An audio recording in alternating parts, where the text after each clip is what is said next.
और 18 जिलों की 121 विधानसभा सीटों पर मतदान होना है। 3.75 करोड़ मतदाता 1314 उम्मीदवारों के लिए वोट डालने वाले हैं।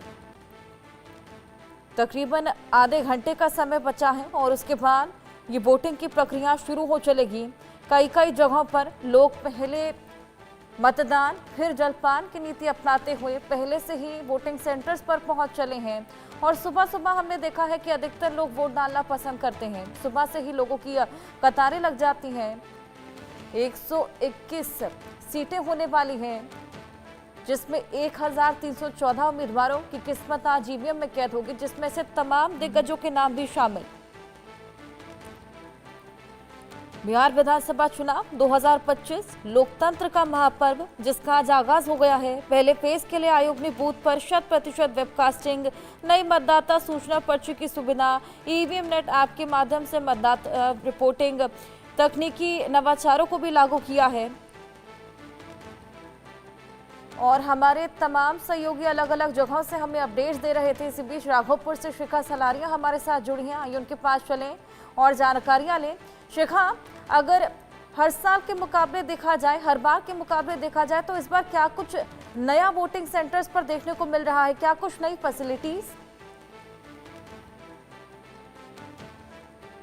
जी बिल्कुल। देखिए, कल की बात अगर हम करें, जब पोलिंग पार्टीज रवाना हुई तो उन्हें स्पष्ट निर्देश दिए गए थे। इस बार जो कैपिंग होगी वोटर्स की प्रत्येक बूथ पे, वो 1250 के नंबर तक रखने की बात की गई है इलेक्शन कमीशन के द्वारा। और इसके लिए 5600 से अधिक पोलिंग स्टेशन ऐसे हैं जहां पर इस तरीके की तैयारी की गई है, ताकि जो वोटर्स का नंबर है, जो उनकी संख्या है, वो 1250 प्रति बूथ से ऊपर ना जाए। और कल हमने देखा 14 ऐसी असेंबली कॉन्स्टिट्यूएंसीज थी जिनमें 25,000 से ज़्यादा पोल ऑफिशियल्स जो है उनकी तैनाती की बात हुई और सभी पोल अधिकारियों को रवाना किया गया। जब उनकी रवानगी हुई तो हमने देखा कि 4 पोल कर्मियों का एक ग्रुप, उस प्रत्येक ग्रुप को वीवीपैट पकड़ाए गए, उनको जो है सील्ड लिफाफों के अंदर, सील्ड बक्सों के अंदर वीवीपैट मशीनें और इंडेलिबल इंक, जो इंक इस्तेमाल की जाती है वोटर के,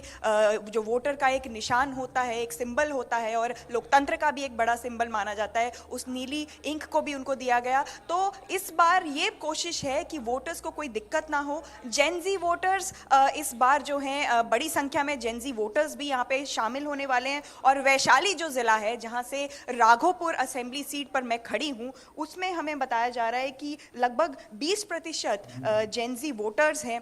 तो जेनजी वोटर्स को भी ध्यान में रखते हुए कोशिश ये की गई है इलेक्शन कमीशन के द्वारा कि उनका रुझान बना रहे। और इसीलिए ना सिर्फ सीसीटीवी की निगरानी यहाँ पे पूरे पोलिंग बूथ पर देखी जा रही है, पूरे पोलिंग स्टेशन पर देखी जा रही है, बल्कि ये भी एक प्रयास किया गया है कि पोस्टर्स और पैम्फलेट्स के जरिए भी पूरे तरीके से वोटर्स को सेंसिटाइज किया जा सके। एक सेल्फी पॉइंट भी बनाया गया है। अगर मैं आपको बताऊं, आपके मेरे कैमरामैन को अगर मैं कहूं, वो पैन अराउंड करके आपको दिखाएंगे कि ठीक पीछे एक सेल्फी पॉइंट बनाया गया है। जो ये सेल्फी पॉइंट है, ये जेनजी वोटर्स के लिए खास तौर पर, क्योंकि उन्हें अपील करता है, इसीलिए आप देखेंगे कि गुलाबी रंग का ये सेल्फी पॉइंट बनाया गया है, जहाँ पे कोई भी जेनजी वोटर जो है खड़ा होकर, या अन्य भी वोटर है खड़ा होकर अपनी सेल्फी ले सकते हैं और लोकतंत्र में अपनी भागीदारी को सुनिश्चित करने का जो एक संदेश है वो पूरे देश में और इंटरनेशनली भी दे सकते हैं। तो इलेक्शन कमीशन ने पूरी कोशिश की है कि जेनजी वोटर्स को भी लुभाया जा सके, क्योंकि जो हमें मालूम चल रहा है, जो आंकड़े सामने आ रहे हैं कि जेनजी वोटर्स भी इस बार बड़ी तादाद में पूरे तमाम 121 कॉन्स्टिट्यूएंसीज में मौजूद हैं। और उन सब जेनजी वोटर्स को लुभाने के लिए इलेक्शन कमीशन ने कोई कसर नहीं छोड़ी है, क्योंकि कहीं ना कहीं नई पीढ़ी है और नई पीढ़ी ही आगे भविष्य, लोकतंत्र के भविष्य को तय करने वाली है। बिल्कुल शिखा, 15 से 20 मिनट का समय बचा है। क्या वोटर्स ने वहां पर आना शुरू कर दिया है? क्या कुछ फिलहाल वहां पर चल रहा है? जी देखिए, राघोपुर क्षेत्र के यहाँ पे हम देख रहे हैं कि मोहनपुर प्रखंड में हम मौजूद हैं। और मोहनपुर प्रखंड क्योंकि एक बहुत ही ग्रामीण प्रखंड है और यहाँ पर जो विद्यालय है वो भी आप देख सकते हैं कि एक माध्यमिक विद्यालय में हम यहाँ पे खड़े हैं। क्योंकि गांव के लोग हैं, इसीलिए उनका एक प्रयास रहता है कि वो अपने सुबह के सारे जो दैनिक कार्य हैं, जो ज़रूरी कार्य हैं, उनको निपटा कर ही आए। मेरे पीछे आप देख सकते हैं कि पोल कर्मी और सिक्योरिटी मौजूद है। सिक्योरिटी अधिकारी यहाँ पे बहुत पहले से ही मौजूद हो गए थे, क्योंकि गांव वाले यहाँ आने के लिए थोड़ा सा समय लेने वाले हैं और यहाँ पे माना जा रहा है कि 7:30 से 8 बजे के करीब ही पोलिंग जो है वो एक तरीके से सुचारू रूप से शुरू होती है, क्योंकि गांव के लोग हैं, उनका ऐसी प्रयास रहता है कि अपने जो पशु हैं उनका वो काम निपटा कर आए। हमने देखा कि सुबह सुबह पशुओं को चारा देने का प्रयास था, महिलाओं का भी, और जितने भी तमाम और यहाँ पे वोटर्स थे उनका ये प्रयास था। उनसे बात भी हमने की और उन्होंने कहा कि पहले वो अपना काम निपटा लेना चाहते हैं, क्योंकि सर्दी बढ़ रही है, गुलाबी सर्दी शुरू हो चुकी है बिहार में, और इसलिए मतदाताओं का ये प्रयास है कि पहले अपने पशुओं का ख्याल वो रखें और जो है पूरे दैनिक कार्यों को ख़त्म करके उसके बाद 7:30-8 बजे के करीब वो यहाँ पहुँचे। लेकिन कर्मी यहाँ पे, पोल कर्मी यहाँ पे आप देख सकते हैं मेरे पीछे, वो 4 बजे से ही यहाँ पर आना शुरू हो गए थे और फिलहाल जो है पोल कर्मी पूरी व्यवस्थाओं को करने में यहाँ पे मशगूल दिख रहे हैं। और आप देख सकते हैं कि सिक्योरिटी यहाँ पे मौजूद है और वो बात कर रहे हैं पोलिंग बूथ एजेंट से, और अलग अलग जो राजनीतिक दल हैं उनके एजेंट्स भी यहाँ पे मौजूद हैं। उनको भी एक तरीके से हिदायतें दी जा रही हैं कि उन्हें क्या करना है और क्या नहीं करना। शुरुआत हो चलेगी, आपके पास मैं वापस लौटूंगी, लेकिन तमाम मतदाता जो अपने मताधिकार का इस्तेमाल करेंगे उनके तमाम ऐसे मुद्दे हैं जिसको लेकर आज वो वोट डालते हुए नजर आएंगे। इसी बीच हमारी सहयोगी शिखा जिस तरीके से राघोपुर सीट पर क्या कुछ तैयारियां हैं, वहां पर वोटिंग के बूथ पर क्या कुछ तैयारियां हैं, क्या कुछ नया इस बार देखने को मिला, वो बता रही थी। इसी बीच राघोपुर सीट जहां पे तेजस्वी यादव और भाजपा के सतीश कुमार के बीच आमने सामने की लड़ाई है, देखना होगा कि मुकाबला कितना दिलचस्प रहेगा, क्योंकि आज इस महापर्व की शुरुआत हो चली है, आगाज हो चला है, पहले चरण का मतदान होना है और आज तमाम चीजें साफ हो जाएंगी। ये देखिए, ये तमाम तस्वीरें भी आपको दिखा रही है क्या कुछ तैयारियां अंतिम चरण की जा रही हैं, क्योंकि महज 15 मिनट का समय बचा है जिसके बाद वोटिंग की शुरुआत हो जाएगी। कई कई जगह हमने देखा कि कई लोग ऑलरेडी बूथों पर पहुंचना शुरू कर चुके हैं। पहले मतदान फिर जलपान, और इसी के तहत लोग पहले मतदान करने के बाद ही जलपान करेंगे और पहले से ही वोटिंग बूथ पर उन्होंने पहुंचना शुरू कर दिया है। खास साजो सज्जा देखी जा रही है। शैलेंद्र हमारे सहयोगी भी हमारे साथ लगातार बने हुए हैं। शैलेंद्र, आपके पास में आऊंगी। अंतिम चरण की तैयारियां चल रही हैं क्योंकि महज 15 मिनट में वोटिंग की शुरुआत हो जाएगी। जी बिल्कुल, वोटिंग की शुरुआत हो जाएगी और तस्वीर देखिए ये है, यहाँ पर एक दो जो मतदाता हैं वो भी अब आना शुरू हो गए, लेकिन तैयारियां देखिए यहाँ पर जो कहे कि सामने जो है हेल्प डेस्क बना हुआ है, विशेष बूथ है और इस यहाँ पर पानी से लेकर यानी पेयजल से लेकर हर तरह की सुविधा यहाँ पर दी गई है। और जो तैयारियाँ चल रही यानी BLOज यहाँ पर हैं, देखिए मतदाता पर्ची लेकर ये आ गई है, तो ये यहाँ पर वोटिंग के लिए अब धीरे धीरे यानी कि विशेष बूथ है और यहाँ पर जो वोटिंग के लिए लोग जो है यानी कि वोटर्स, चूंकि लोकतंत्र का महापर्व है उसके लिए तमाम लोग आने लगे हैं और साफ तौर पे है कि वोटिंग अब से कुछ ही देर, जैसा बात कहा कि आपने शुरू होगी, अब चंद मिनट बचे हैं और अंतिम समय की जो तैयारियां हैं वो तैयारियां की जा रही हैं और एक एक चीज़ यानी कि जो निर्देश हैं वो दिए जा रहे हैं और जो तमाम अधिकारी हैं यहाँ पर, सुरक्षा बल हैं, उनकी तैनाती यहाँ पर है। तो ये कह सकते हैं कि अब कुछ ही देर में जब वोटिंग शुरू होगी तब यहाँ पर लोग जो आकर मतदान करेंगे। और जिस तरह से कहा गया कि आज 8 बजे के बाद यानी 8:30 से 9 के बीच में जो लालू परिवार है वो यहाँ आकर वोटिंग करेगा।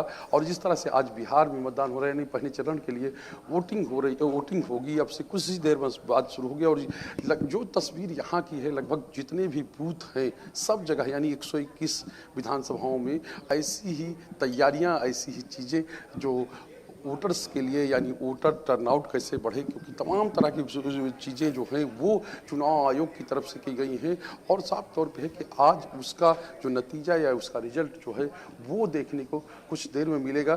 तो ये तस्वीर हम आपको दिखा रहे हैं, चूँकि यहाँ पर जो कहें कि जो तमाम वोटर्स हैं ये आप वोट करने के लिए आ गई हैं। Yes sir. अच्छा, तो आपने सब पर्ची और चीज़ें ले लिया है कि कोई परेशानी हो? क्या लगता है, क्योंकि VIP बूथ है, यहाँ पर आके पहले वोटर के रूप में आप आई?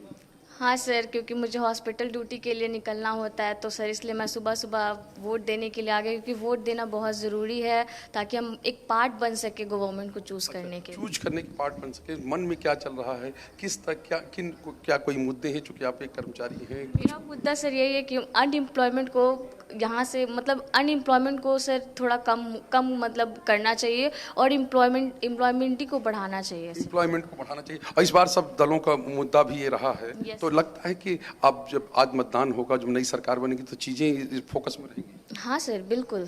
तो आप यही मन में रख के जा रही हैं? हाँ सर, अब करना तो चाहिए सर। अब हम तो गवर्नमेंट से यही उम्मीद रख रहे हैं इस बार कि नहीं, जो हमारी नई सरकार बनेगी या फिर जो भी सरकार बनेगी, हमारी इच्छा को वो पूरा कर सके। अच्छा, ये एक यूथ की मांग है। Yes sir.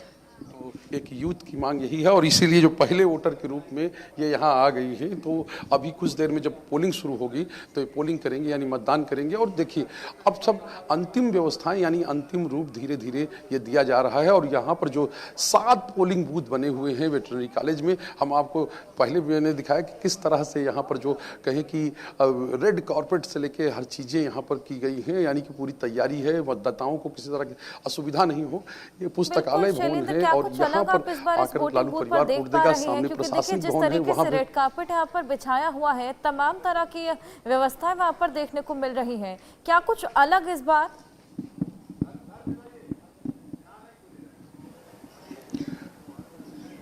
देखिए, जो चीज़ें यहाँ पर हैं, यहाँ पर एक कह सकते हैं कि चूंकि ये विशेष बूथ है, तो यहाँ पर तैयारी, यहाँ पर जो कहें कि बड़ी संख्या में जो मीडिया कर्मी हैं वो यहाँ पर हैं। और यहाँ पर जो इंतजाम है, जो कि सामान्य बूथ से अलग बूथ है, सशक्त बूथ है, तो तमाम जो इंतजाम होते हैं यानी सशक्त बूथ को लेकर, वो इंतजाम यहाँ किए गए हैं। और हम आपको दिखाते हैं हम कि किस तरह से यहाँ जब लोग आएंगे तो उनके लिए कैसा नेविगेशन दिया गया है, यानी आप उनके लिए नेविगेशन भी है कि वो किस तरह से आएँ और कहाँ कहाँ किस किस नंबर पे जो कहे कि जो बूथ है, उस बूथ पर जाकर वो अपना वोट दे सकते हैं। उनका बूथ नंबर उनके पर्ची में मेंशन रहता है। तो 7 बूथ हैं। हम चलकर इस बार तमाम तरह के यहाँ पर व्यवस्थाएं की गई हैं और पहले से काफी इतर यहाँ पर व्यवस्थाएं देखने को मिल रही हैं। आइए मुंगेर लिए चले आपको। मनीष हमारे सहयोगी वहां से हमारे साथ लगातार बने हैं। मनीष, मुंगेर पर तो हमने एक ही दिन पहले उलटफेर देखा था, जिस तरीके से बीजेपी के समर्थन में उतर आए थे संजय सिंह। ऐसे में बड़ा उलटफेर वहां पर हुआ था, और आज अब वोटिंग होनी है, तो क्या लगता है क्या कुछ बदला हुआ नजर आएगा? देखिए, अगर मुंगेर की बात करें तो निश्चित रूप से जिस तरह से जन स्वराज के प्रत्याशी ने बीजेपी के कैंडिडेट को सपोर्ट किया, उसको लेकर के पूरे मुंगेर में इसकी सियासी गलियारे से लेकर के आम लोगों में इसकी चर्चा लगातार बनी हुई है। हालांकि कल देर शाम जब हमने आरजेडी के उम्मीदवार से इस पर बात की तो उनका कहना था कि महज 5 वोट बढ़ा पाएंगे उनका, उल्टे इसका सीधा फायदा महागठबंधन को होगा। तो ये तो अपनी दावे और वादों की बात है, लेकिन इन सब के इतर एक खूबसूरत और एक्सक्लूसिव तस्वीर हम आपको दिखाना चाहते हैं कि इस वक्त हम मौजूद है बिहार के उप मुख्यमंत्री सम्राट चौधरी के पैतृक घर पर लखनपुर में, जो कि तारापुर में है। जैसा कि आप देख सकते हैं कि उनका पैतृक घर है और यहाँ पर बाकायदा इस वक्त सम्राट चौधरी मौजूद है। और जैसा कि आप देख सकते हैं कि सम्राट चौधरी अभी अंदर है, थोड़ी देर में वो बाहर निकलेंगे, पूजा पाठ कर रहे हैं। लेकिन इन सब के बीच जो यहाँ के जो स्थानीय लोग हैं, जो गांव के लोग हैं, वो इस वक्त यहाँ पर उनके घर पर पहुंचे हुए हैं और उनसे बात करने की कोशिश करेंगे। भाई साहब, ये बताइए कि इस बार क्या माहौल है यहाँ पर? देखिए, यहाँ पे इतना खूबसूरत माहौल है, इतने बार विधानसभा चुनाव हुए हैं इस क्षेत्र में, लेकिन एक बार क्या है, मुख्यमंत्री बनाने की होड़ में बहुत ज्यादा उत्साह है यहाँ पे। और बहुत सारे जितने भी हमारे जिस समाज के लोग हैं, सब बहुत उत्सुक हैं। ऑलरेडी बहुत सारे काम है, जो एक्सपेक्टेशन रहता है कि विधायक जी बनने के बाद यहाँ आएंगे, लेकिन विधायक जी मतलब उसके पहले ही यहाँ पे सारे चीज यहाँ पे आ चुके हैं। बहुत सारे हवाई अड्डे आ गए, रेलवे का हो गया, स्टेडियम हो गया, ये सारे चीज आ चुके हैं। और हम लोग बस एक ही गुजारिश है कि जैसे दिल्ली में केंद्र में बीजेपी की सरकार है, बिहार में भी बीजेपी की सरकार हो। और यहीं पे जैसे एक जगह दिल्ली, वहाँ के योगी जैसे फेमस है, हमारे लिए सम्राट चौधरी जी यहाँ पे बहुत सारे फेमस हैं, जो पूरे बिहार का विकसित बिहार जो बोल रहे हैं, वो विकसित बिहार बनाने का वो काम करेंगे। हम लोग उसी उम्मीद से आज पूरे तारापुर जितने सारे क्षेत्र हैं, सबको हम लोग मिलजुल के, और लगभग हमें आशा है कि ये लगभग 70,000 वोट से लीड करेंगे। आप बताइए, आपका क्या नाम हुआ? पुनीत चौधरी जी, इस बार क्या माहौल है? एकदम घना है, कहीं कोई दिक्कत नहीं, एकदम हम लोग सीएम बनाएंगे। इस बार विधायक ने सीएम चुनकर भेज रहे हैं। हाँ, और यहाँ कोई तरह का दिक्कत नहीं है, सब ठीक एकदम घन है, हाँ। कहीं कोई दिक्कत नहीं। तो बिल्कुल आप ये देख रहे हैं कि ये सम्राट चौधरी का पैतृक घर है, जहाँ पर सम्राट चौधरी इस वक्त मौजूद है। और जैसे कि आप देख सकते हैं सामान कि रखा हुआ है। जो आम लोग हैं, जो स्थानीय वोटर्स है, वो ये कह रहे हैं कि इस बार सम्राट चौधरी को न सिर्फ विधायक के रूप में वो बिहार के विधानसभा में भेजेंगे, बल्कि इस बार उन्हें वो मुख्यमंत्री के रूप में वोट भेज रहे हैं, क्योंकि यहाँ पर जब देश के गृह मंत्री अमित शाह कैंपेन करने के लिए आए थे तो पब्लिक के बीच में उन्होंने बिल्कुल कहा कि सम्राट आप चौधरी पर भी भरोसा जताते हुए लोग नजर आ रहे हैं। हालांकि क्या कुछ होगा वो तो जल्द ही साफ हो जाएगा। कुछ ही देर में वोटिंग की शुरुआत भी हो जाएगी। महज 10 मिनट का समय बचा है। आनंद सिंह हमारे सहयोगी मोकामा से हमारे साथ जुड़े हैं। आनंद, मोकामा तो एक बेहद हॉट सीट बनी हुई है। आनंद सिंह की यहाँ से गिरफ्तारी हुई है, क्या लगता है यहाँ पर इस गिरफ्तारी के बाद क्या कुछ बदलता नजर आएगा और फिलहाल क्या कुछ वहां पर व्यवस्थाएं?